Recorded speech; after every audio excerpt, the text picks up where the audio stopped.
यदि ये वीडियो आप पूरा देख लेते हैं तो मैं गारंटी के साथ कहता हूं कि आप आगे कभी भी गुणनखंडों के सवाल में नहीं अटकेंगे। ठीक है, तो आप देख सकते हैं मैं आपके सामने द्विघात समीकरण के सभी टाइप्स लेके आया हूं और आज हम इन सभी टाइप्स को गुणनखंड विधि के द्वारा सरल करेंगे। ठीक है, तो यहाँ पर आप देख सकते हैं जो हमारा पहला टाइप्स है वो क्या है, मैं बता देता हूँ द्विघात समीकरण के सारे टाइप्स के बारे में। देखिए, जब द्विघात समीकरण का हमें व्यापक रूप दिया जाता है a x square plus b x plus c, तब हम द्विघात समीकरण को गुणनखंड विधि के द्वारा कैसे सरल करेंगे।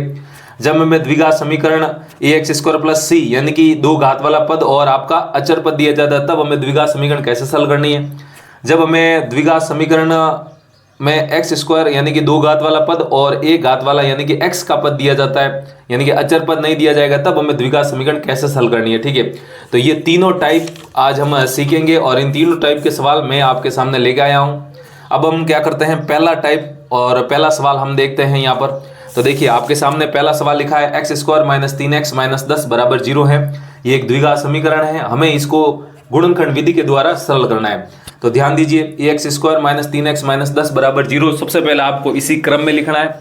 सबसे पहले दो घात वाला पद, उसके बाद एक घात वाला पद, उसके बाद आपको अचर पद लिखना है। ठीक है, इतना लिखने के बाद अब देखिए आपको क्या करना है, मैं यहाँ पर आपको साइड में बताता जाऊंगा कि आपको क्या करना है। सबसे पहले आपको क्या करना है, बाह्य पदों का गुणा करना है। ठीक है, एक्स स्क्वायर और माइनस 10 का आपको गुणा करना है, तो मैं यहाँ पर एक्स स्क्वायर को गुणा करवा देता हूँ माइनस 10 से। ठीक है, तो जब इन दोनों को गुणा कराएंगे तो क्या आएगा, माइनस का 10 एक्स स्क्वायर आ जाएगा। ठीक है, सबसे पहले आपको बाह्य पदों का गुणा कराना है, उसके बाद गुणा कराने के बाद हमारा यहाँ पर माइनस 10 एक्स स्क्वायर आ गया। अब आपको क्या करना है, जो ये एक्स स्क्वायर का गुणांक आया है, यहाँ पर ये गुणांक कितना है, माइनस 10 है। ठीक है, इस माइनस 10 के दो ऐसे गुणनखंड करने हैं, यानी कि इसको दो ऐसे गुणा के रूप में तोड़ना है, दो ऐसी संख्याएं खोजनी है कि गुणा करे तो ये वापस माइनस 10 आ जाए और जोड़ बाकी करे तब ये क्या आना चाहिए, यहाँ पर आप बीच वाला पद जो x होता है उस x का यहाँ पर गुणांक कितना है, माइनस 3 है, तो माइनस 3 आना चाहिए। ठीक है, तो यहाँ पर ऐसी दो संख्याएं हमें ढूंढनी है, दो ऐसी संख्याएं खोजनी है जिसको गुणा करने पर माइनस 10 आना चाहिए और जोड़ बाकी करने पर यहाँ पर जो ये x का गुणांक है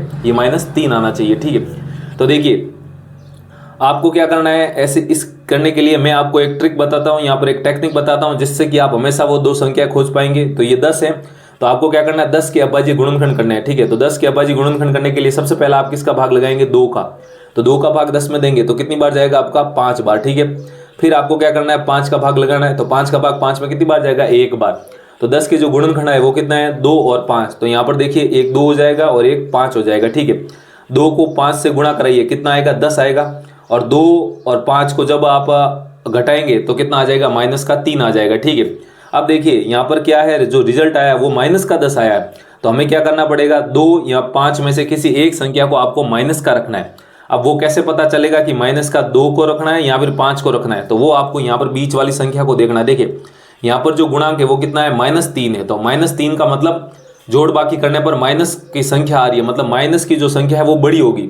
तो यहाँ पर 5 बड़ा है, तो 5 के आगे आपको माइनस रखना है और 2 के आगे आपको प्लस रखना है। ठीक है, अभी ये एक्स स्क्वायर है, एक एक्स हम इसको दे देंगे और एक एक्स हम इसको दे देंगे। ठीक है, तो आप देख सकते हैं ये प्लस का 2x हो गया, ये माइनस का 5x हो गया। तो अब हम क्या करेंगे, ध्यान दीजिए, एक्स स्क्वायर का एक्स स्क्वायर लिखेंगे। अब ये जो माइनस 3x है इसको हम रिप्लेस करेंगे, इसकी जगह हम क्या लिखेंगे, 2x माइनस 5x। देखिए 2x माइनस 5x कितना होगा, माइनस 3x ही होगा, तो हम माइनस 3x की जगह क्या लिख रहे हैं, प्लस का 2x माइनस का 5x और ये माइनस का 10, ऐसा का ऐसा लिखेंगे और बराबर में क्या चलेगा, हमारा 0 चलेगा। ठीक है, अब हमें क्या करना है, ये दो पद और ये दो पद लेके चलना है और इन दोनों पदों में से बारी बारी से हमें क्या लेना है, कॉमन लेना है। ठीक है, देखिए मैं आपको इसका पूरा विस्तार रूप लिख के बताता हूं ताकि आपको कॉमन लेने में कोई दिक्कत ना हो। एक्स स्क्वायर का देखिए मतलब क्या होता है, एक्स गुणा एक्स होता है। ठीक है, प्लस 2x का अपने आप में मतलब क्या होता है, 2 गुणा x होता है। ठीक है, अब ये जो माइनस 5x लिखा है इसका मतलब होता है 5 गुणा x होता है, माइनस 5 गुणा x। और जो ये माइनस 10 है इसको आप ऐसा लिख सकते हैं 5 गुणा 2 के रूप में लिख सकते हैं और बराबर में कितना है, यहाँ पर 0 है। ठीक है, तो देखिए मैंने इन दोनों पद की बात कही थी, आप ऊपर देख सकते हैं, और मैंने इन दोनों पद की बात कही थी। अब कॉमन लेना है आपको, उबेनिस लेना है। उबेनिस लेने का मतलब इन दोनों में आपको एक जैसा क्या दिख रहा है, तो आप देख सकते हैं यहाँ पर भी x है, यहाँ पर भी x है, यहाँ पर 2 है लेकिन यहाँ पर 2 नहीं है। ठीक है, तो यहाँ से जो कॉमन आ जाएगा वो क्या आ जाएगा, x आ जाएगा। ठीक है, जब आप कॉमन लेते हैं तो x कॉमन लिया तो x को यहाँ पर लिखेंगे और x के बाद आपको ऐसे ब्रैकेट लगा देना है। ठीक है, अब ब्रैकेट लगाने के बाद आपने इस पद में से कॉमन लिया था तो जिसको कॉमन लिया है उसको वापस यहाँ पर भाग लगाना है, ठीक है। x का भाग जब इसमें पूरे में देंगे तो x से तो x कट जाएगा, बचेगा ये एक x, ठीक है। तो यहाँ पर लिखेंगे एक x, ये x, ठीक है।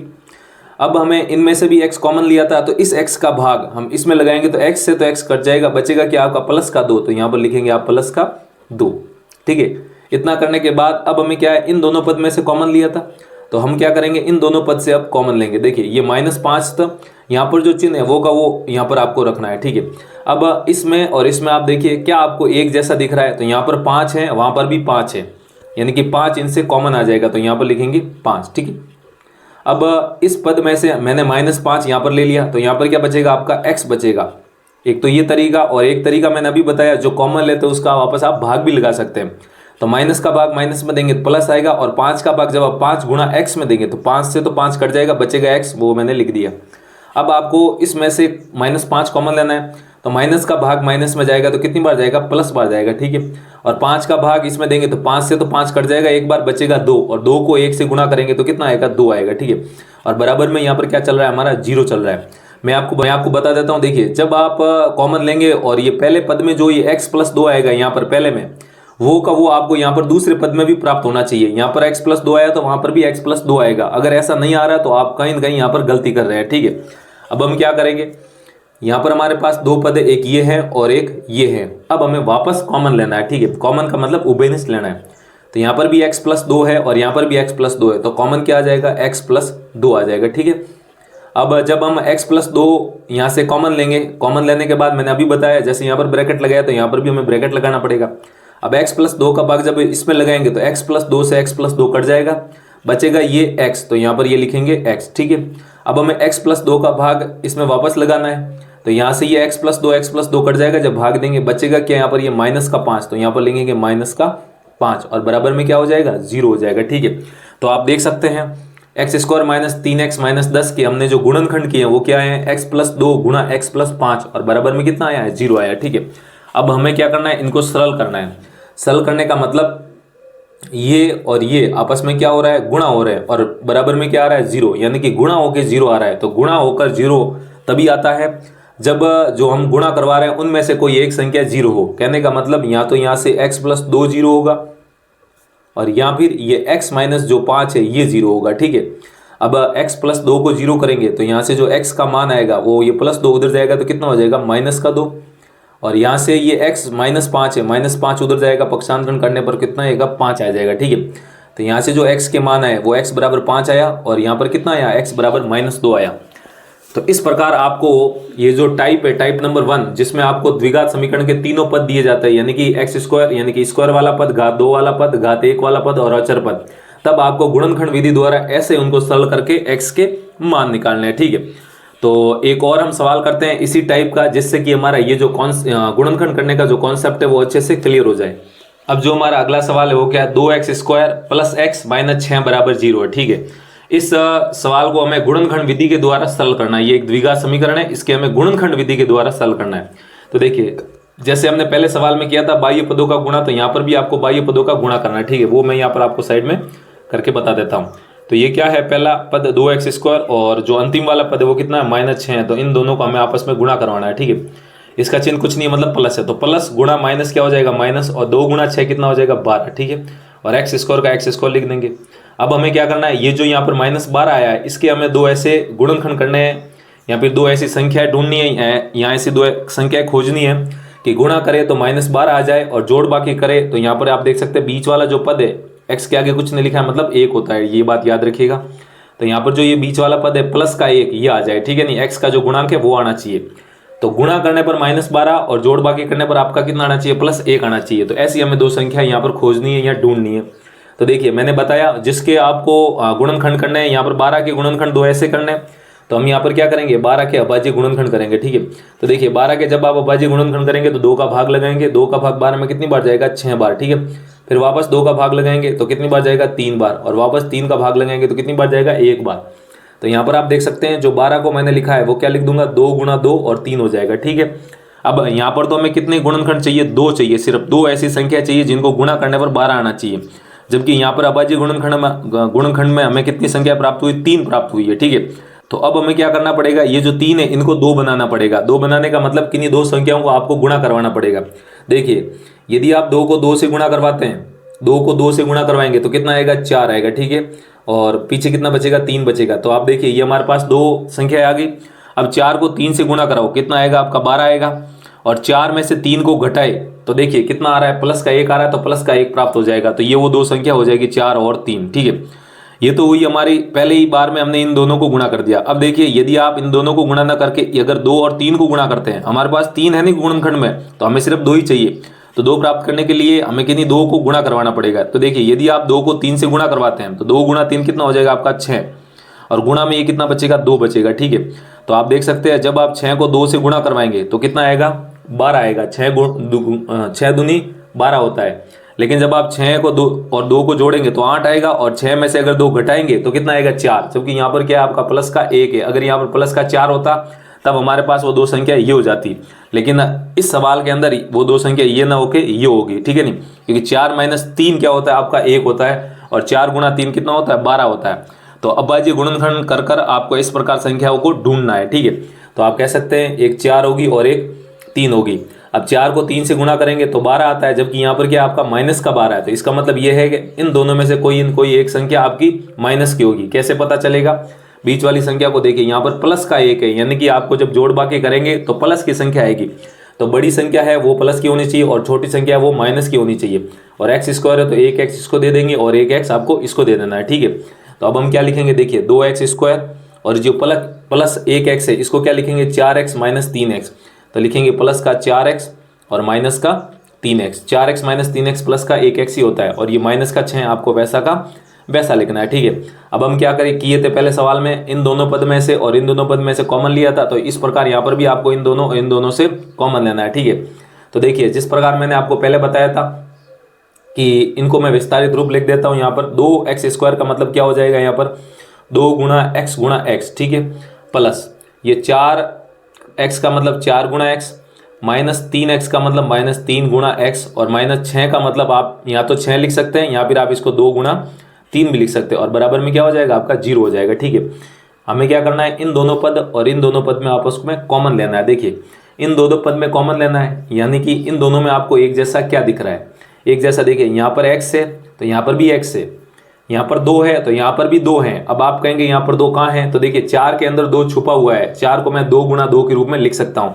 तो इन दोनों पद में एक जैसा क्या पद है आपका, कह सकते हैं यहाँ पर 2x है। क्या है, 2x है, ठीक है। यदि आपको ऐसे पता नहीं चलता है तो मैं आपको एक दूसरा तरीका बताता हूँ। आपको क्या करना है, जैसे यहाँ पर इन दोनों में कॉमन लेना था तो आपको क्या करना है, एक तो देखिए यहाँ पर x आपको एक जैसा दिख रहा है और यहाँ पर 2 भी एक जैसा दिख रहा है। तो यहाँ से कॉमन 2x आ जाएगा। तो अब आपको क्या करना है, 2x का भाग लगा के चेक करना है क्या दोनों में जाता है। अगर दोनों में जाता है तो वो इन दोनों का कॉमन हो जाएगा, ठीक है। ये ऐसे आपको भाग देकर चेक करना है। तो यहाँ पर हमारा कॉमन 2x आ जाएगा। अब देखिए 2x का भाग जब इसमें देंगे तो 2 से 2 कट जाएगा एक बार, और x से भी x कट जाएगा एक बार, बचेगा ये x, ठीक है। तो यहाँ पर लिखेंगे x। अब 2x इससे कॉमन लिया है तो 2x का भाग इसमें लगाएंगे। देखिए 2 का भाग जब 4 में देंगे तो कितनी बार जाएगा, 2 बार, और x का भाग x में देंगे एक बार जाएगा और वो कट जाएगा। तो 2 गुणा 1 कितना हो जाएगा, 2 हो जाएगा, ठीक है। अब यहाँ पर क्या है, माइनस, तो आपको भी यहाँ पर क्या रखना है, माइनस रखना है। अब ये जो 2 पद हैं इनमें से आपको कॉमन लेना है। कॉमन का मतलब इन दोनों में एक जैसा आपको क्या दिख रहा है। तो देखिए इधर भी 3 है और इधर भी 3 है, यहाँ पर हम 3 को कॉमन ले लेंगे। अब आपने माइनस कॉमन लिया तो माइनस का भाग माइनस में जाएगा कितनी बार, प्लस बार, और 3 का भाग जब इसमें देंगे तो 3 से तो 3 कट जाएगा, बचेगा आपका ये x। तो यहाँ पर लिखेंगे x, ठीक है। अब आपको -3 का भाग इसमें देना है। मैंने बताया नहीं बताया, जो कॉमन लेते हैं उसका आपको वापस भाग लगाना है। तो माइनस का भाग इस माइनस में देंगे तो कितना आएगा, प्लस बार, और 3 का भाग जब 2 गुणा 3 में देंगे तो 3 से तो 3 कट जाएगा, बचेगा आपका 2। कटने का मतलब एक बार जाता है भाग, और 1 गुणा 2 कितना हो जाएगा आपका, 2 हो जाएगा, ठीक है। तो यहाँ पर लिखेंगे 2 और बराबर में क्या हो जाएगा, 0 हो जाएगा, ठीक है। अब आपको ये पद और ये पद इन दोनों में से आपको कॉमन लेना है। कॉमन का मतलब आपको इन दोनों में एक जैसा क्या दिख रहा है। तो आप देख सकते हैं यहाँ पर हमें x + 2 एक जैसा दिख रहा है, तो यहाँ पर लिखेंगे x + 2, और कॉमन लिया है तो यहाँ पर आपको ब्रैकेट वापस लगाना है। अब x + 2 इसमें से कॉमन लिया है तो यहाँ से ये जब इस x + 2 का इसमें भाग लगाएंगे तो कट जाएगा ये एक बार, और बचेगा क्या आपका 2x। तो यहाँ पर लिखेंगे 2x। अब आपको x + 2 का भाग इसमें लगाना है तो x + 2 से x + 2 कट जाएगा, बचेगा ये क्या, -3।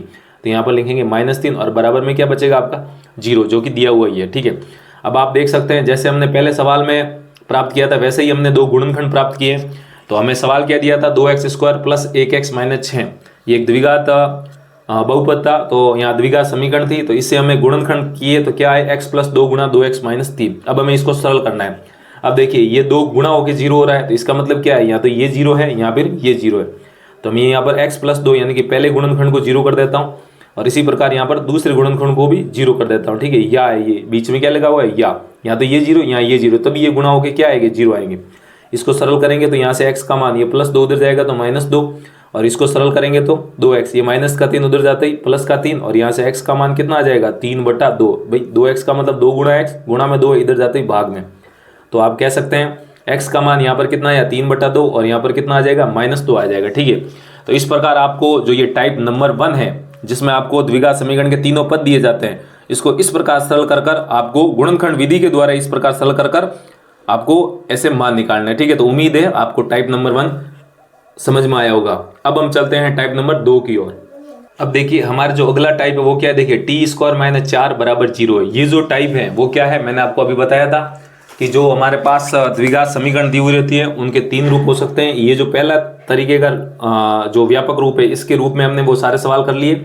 अब हमारे पास जो अगला टाइप है वो क्या है, ax² + c है, यानी कि आपको घात 2 वाला पद भी दिया जाएगा और आपको यहाँ पर अचर पद भी दिया जाएगा। ठीक है, जैसे यहाँ पर ax² + c दिया हुआ है, तो आप देख सकते हैं ये इसी के जैसा, यहाँ पर 2 घात वाला है, देख सकते हैं आप, और ये अचर पद है, यहाँ पर क्या है आपका अचर पद है। अब हमें इसको क्या है, गुणनखंड विधि के द्वारा आपको सरल करना है। ठीक है, तो देखिए जब भी आपको इस प्रकार का सवाल दिया जाता है तो इस सवाल के गुणनखंड कैसे करेंगे, मैं यहाँ पर देखिए एक सर्व समीका लिखता हूँ। हमेशा आपको इसी सर्व समीका का इस्तेमाल कर आपको इन सवालों को करना है। सर्व समीका क्या है, a² - b², ये हमेशा इसके गुणनखंड क्या होते हैं, a - b गुणा a + b होते हैं। ठीक है, ये आप जानते हैं, नहीं जानते तो अभी आप जान लीजिए। देखिए इसकी जगह x² - y² भी लिख सकते हैं, या फिर a² - b² भी लिख सकते हैं। बराबर में क्या होता है, a - b गुणा a + b होता है। ठीक है, जब भी आपको इस रूप में सवाल दिया जाता है तब उसको डायरेक्ट आपको गुणनखंड क्या लिखना है, a - b गुणा a + b लिखना है। अब यहाँ पर देखिए इसकी तुलना करिए, यहाँ पर ये a की जगह क्या आ गया, t आ गया। अब यहाँ पर b का स्क्वायर है, लेकिन यहाँ पर स्क्वायर दिख नहीं रहा है, तो आपको स्क्वायर बनाना है। तो देखिए इसको क्या लिख सकते हैं, t² का t² माइनस ये 4 है, किसका वर्ग है, या इसको किसके घात 2 के रूप में लिख सकते हैं, 2 की घात 2 लिख सकते हैं। 2 की घात 2 क्या होता है, 4 ही होता है, और बराबर में क्या यहाँ पर 0 है, तो आप भी बराबर में क्या लगा देंगे, 0 लगा देंगे। ठीक है, अब यहाँ पर आप तुलना करिए, देखिए b की जगह क्या आया है, 2 आया है, और t की जगह क्या आया, a आया है। तो a² - b², a - b और a + b के रूप में खुलता है, तो ये किसके रूप में खुलेगा, यहाँ पर a की जगह क्या लिखना है आपको, t माइनस b की जगह कितना है, 2 है। देखिए यहाँ पर b के स्क्वायर है, यानी कि 2 का स्क्वायर है, तो b की जगह 2 आया, तो यहाँ पर लिखेंगे 2। ठीक है, और गुणा में क्या है, a + b है, यानी कि a की जगह t और b की जगह ये प्लस का प्लस, और b की जगह कितना आ जाएगा, 2 आ जाएगा, तो t + 2, और बराबर में क्या लिखेंगे, 0 लिखेंगे। ठीक है, अब हमें यहाँ पर देखिए डायरेक्ट इस सर्व समीकरण से हमें गुणनखंड प्राप्त हो चुके हैं। तो यहाँ पर ये 2 गुणनखंड आपस में क्या हो रहे हैं, गुणा, और बराबर में कितना आ रहा है, 0 आ रहा है। तो इसका मतलब यहाँ तो ये t - 2 = 0 है, यहाँ फिर ये t + 2 = 0 है, जैसा हमने अभी पहले और दूसरे सवाल में किया था। ठीक है, तो यहाँ से देखिए t ये -2 उधर जाएगा तो कितना हो जाएगा, +2, और यहाँ से t का मान निकालेंगे तो ये +2 उधर जाएगा तो -2 हो जाएगा। ठीक है, तो कहने का मतलब यहाँ से t का मान कितना आ जाएगा, -2, और आपका कितना आ जाएगा, +2। तो जब भी आपको द्विघात समीकरण का ये टाइप दिया जाता है तो हमेशा आपको इस सर्व समीकरण का प्रयोग करना है। ठीक है, ये सर्व समीकरण आपको इसमें लागू करनी है जब भी आपको एक 2 घात वाला पद और अचर पद दिया जाता है। अब देखिए यहाँ पर क्या है, जो आपको ये पहला पद है ये तो हमेशा आपको स्क्वायर के रूप में मिलेगा, लेकिन कभी कभी क्या है, दूसरा पद ये 4 आया तो यहाँ पर आपको स्क्वायर नहीं दिखा है, तो आपको स्क्वायर ऐसे बनाना है। ठीक है, अगर मान लीजिए यहाँ पर 5 हो जाता तो 5 का स्क्वायर कैसे बनाते हैं, ऐसे √5 लिखते और फिर आपको इसका स्क्वायर करना है। ठीक है, तो b की जगह कितना आ जाएगा, √5 आ जाएगा। इस प्रकार आपको इनको सरल करना है। तो आई होप आपको ये समझ में आया होगा। अब हम चलते हैं द्विघात समीकरण के अंतिम टाइप की ओर। अब हमारा जो अगला टाइप है वो क्या है, ध्यान दीजिए, जो तीसरा टाइप का अंतिम टाइप है वो क्या है, यहाँ पर x² है, यानी कि स्क्वायर वाला पद दिया जाएगा आपको, और यहाँ पर क्या है, x का पद है। देखिए यहाँ पर अचर पद नहीं है, यानी कि c का पद, वो जो अचर संख्या यानी कि संख्या होती है वो यहाँ पर नहीं दी जाएगी। यहाँ पर सिर्फ आपको दोनों मान चर वाले यानी कि x² का और x का 2 घात वाला और 1 घात वाला पद दिया जाएगा। तब आपको इस समीकरण के गुणनखंड विधि के द्वारा कैसे हल निकालना है या इनका गुणनखंड कैसे करना है, ध्यान दीजिए। आपके सामने सवाल क्या है, 4u² + 8u = 0 है, हमें इनके गुणनखंड करने हैं। तो कैसे करेंगे, देखिए सबसे सिंपल टाइप यही है। तो देखिए 4u² का मतलब अपने आप में क्या होता है, 4 गुणा u² का मतलब u गुणा u होता है, और प्लस में 8u का मतलब क्या होता है, 8 गुणा u होता है, और बराबर में क्या है आपका 0 है। जब भी आपको ऐसा टाइप दिया जाता है तो सीधा आपको कॉमन लेना है, डायरेक्ट कॉमन लेना है, कॉमन आएंगे। ठीक है, तो यहाँ पर आप देख सकते हैं इसमें और इसमें से आपको क्या लेना है, कॉमन लेना है, उभयनिष्ठ लेना है। तो इनमें आपको एक जैसा क्या दिख रहा है, u इसमें भी है और u इसमें भी है, तो u कॉमन आ जाएगा। अब 4 का भाग देखिए, 4 इसमें भी है, इसमें भी है, 8 में 4 छुपा हुआ है, 4 गुना 2 इसको लिख सकते हैं। तो 4 का भाग इसमें भी जाएगा और इसमें भी जाएगा, कॉमन लेने का मतलब यही होता है। तो कॉमन क्या आ जाएगा, यहाँ से 4u आ जाएगा, ठीक है।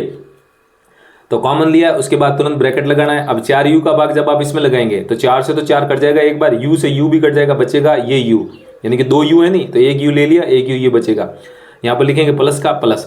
अब 4u का भाग आपको इसमें लगाना है, देखिए प्लस इसका चिन्ह कुछ नहीं है, मतलब प्लस है, प्लस का भाग प्लस में देंगे तो प्लस ही आएगा। अब 4 का भाग जब 8 में लगाएंगे तो कितनी बार जाएगा, 2 बार, और u का भाग u में देंगे तो u से u कट जाएगा, बचेगा आपका 2 ही, ठीक है नहीं। u से u जाएगा तो एक बार जाएगा और एक को 2 से गुणा करेंगे 2 ही आएगा, और बराबर में कितना आएगा, 0। जब भी आपको ऐसा टाइप दिया जाता है तो सीधा आपको कॉमन लेना है, उभयनिष्ठ लेना है। तो यहाँ पर देख सकते हैं आप, 2 गुणनखंड आ गए हमारे पास, एक 4u आया और एक u + 2 आया, ये दोनों आपस में क्या हो रहा है आप देख सकते हैं, गुणा, अब बराबर में 0 आ रहा है। इसका मतलब ये है, यानी कि यहाँ तो 4u 0 है और यहाँ फिर ये u + 2 = 0 होगा, ठीक है नहीं, जैसा हमने पहले वाले सवालों में किया। अब यहाँ से 4u का अपने आप में मतलब क्या होता है, 4 गुणा u, तो यहाँ से u का मान क्या आ जाएगा, 0/4 आ जाएगा। ये 4 इधर गुणा में, उधर जाएगा भाग में, और 0 के भाग में कुछ भी लगाओ सिर्फ 0 को छोड़ के, तो उसका मान कितना हो जाता है, 0 हो जाता है, ठीक है। इसी प्रकार आप यहाँ पर भी कर सकते हैं, ये +2 उधर जाएगा तो कितना हो जाएगा, -2। तो यहाँ से u का मान क्या आया, 0, और यहाँ से u का मान क्या आया, -2। तो इस प्रकार आपको जब टाइप नंबर 3 दिया जाता है तो सीधा कॉमन लेके आपको गुणनखंड करना है, ठीक है। और इस प्रकार आपको इनके मान निकालने हैं, हल निकालने हैं, मूल या शून्यक निकालने हैं।